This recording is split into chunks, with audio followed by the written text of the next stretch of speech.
غوث پاک کو اللہ نے بڑا اعزاز دیا، بڑی کرامات دی۔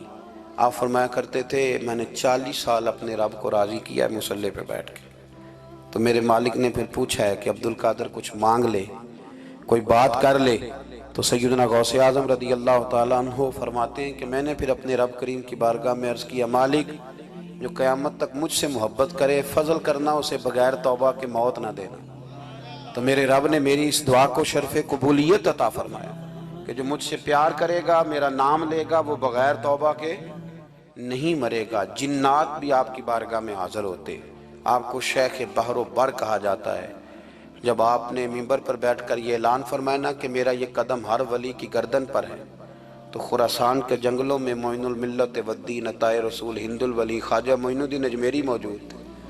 تو وہاں اعلان کرنے لگے، کہنے لگے غوث پاک صرف گردن پہ کیوں، آپ میری آنکھوں پہ بھی قدم رکھیں، میرے سر پہ بھی قدم رکھیں۔ اللہ نے ان اولیاء کو بڑا اعزاز دیا، انہیں اللہ نے بڑی شان دی۔ اپنی نسبت اللہ کے بندوں سے مضبوط رکھیں۔ ضروری نہیں کہ آپ کسی جگہ مرید ہی ہوں گے تو آپ کی نسبت مضبوط ہوگی۔ آپ خواجہ معین الدین سے پیار کریں، آپ حضرت بہاؤالحق نقشبند بخاری سے پیار کریں، داتا علی اجویری سے پیار کریں، آپ غوث پاک جیلانی سے، آپ اللہ کے نیک بندوں سے محبت کریں، ان کا تذکرہ سنیں۔ اب تو پوری مہم چلی ہوئی ہے اللہ کے بندوں کے خلاف، لوگوں نے ایسا وار چلایا کہ بس جی کچھ بھی نہیں جی، آپ چھوڑیں، آپ ڈائریکٹ کتاب و سنت کو پڑھیں، کوئی بھی نہیں جی، کوئی ولی نہیں۔ تو پھر وہ جو اتنی آیتیں، وہ حدیثیں، وہ سارا کچھ، اس کا مطلب ہے امت میں ولی ہوتے ہی نہیں۔ تو الا ان اولیاء اللہ لا خوف علیہم ولا هم یحزنون کا کیا معنی ہے؟ اس کا کیا مطلب؟ آپ نے تو ملیاں میٹ کر دیا، سارا پوری مہم چلی۔ اللہ کے بندوں سے پیار کریں، اور میرے نبی پاک صلی اللہ علیہ وسلم نے فرمایا جو جس سے پیار کرے گا قیامت کے دن اسی کے ساتھ اٹھایا جائے گا۔ اور حضرت ابو ذر غفاری نے عرض کیا تھا یا رسول اللہ اگر وہ ان جیسے عمل نہ بھی کرے تو فرمایا اللہ بڑا کریم ہے، ایمان کی سلامتی سے جائے اللہ ان کے ساتھ ہی کھڑا فرما دے گا۔ سیدنا غوث اعظم کی کرامات اتنی متواتر کے ساتھ ہیں کہ ملا علی قاری فرماتے اتنی تو کرامتیں سنی نہیں اتنی غوث پاک کو اللہ نے عطا فرمائی۔ رب کریم نے انہیں درجہ دیا، وقار دیا، ان کی دعاؤں کو قبولیت دی، اللہ نے انہیں اعزاز کے ساتھ نوازا، اللہ نے ان پر فضل فرمایا۔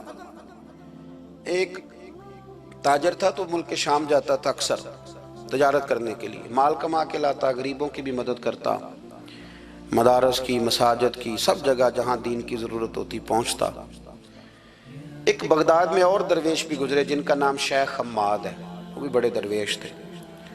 وہ تاجر شیخ حماد کے پاس گیا، کہنے لگا میرے لیے دعا کر دے، میں جا رہا ہوں سفر کے لیے۔ تو انہوں نے کہا میں صبح بتاؤں گا۔ استخارہ کیا، صبح کہنے لگے نہ جانا، تیرا مال بھی لٹ جائے گا اور تو قتل بھی ہو جائے گا۔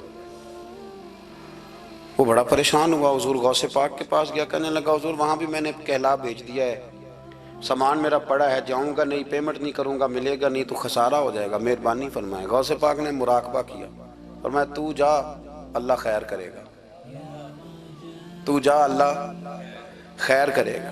مرید کا عمل کے یقین، پیر کا عمل کے یقین، چلے آپ فیصلہ کر لیں تو میں آگے بڑھتا ہوں۔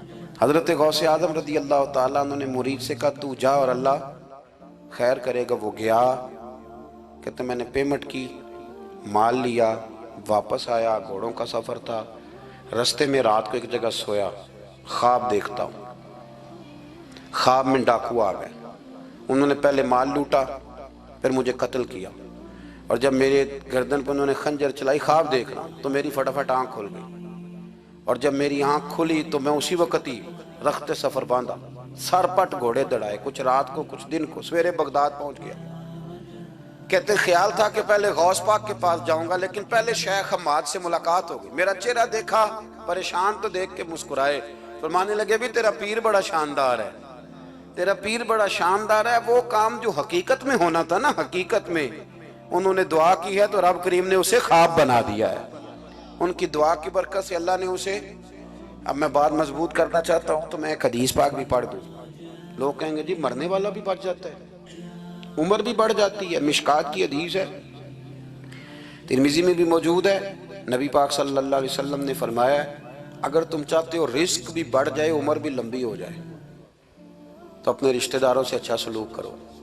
اس کا مطلب ہے کہ عمر بڑھ جاتی ہے، موت کچھ وقت کے لیے ٹل بھی جاتی ہے،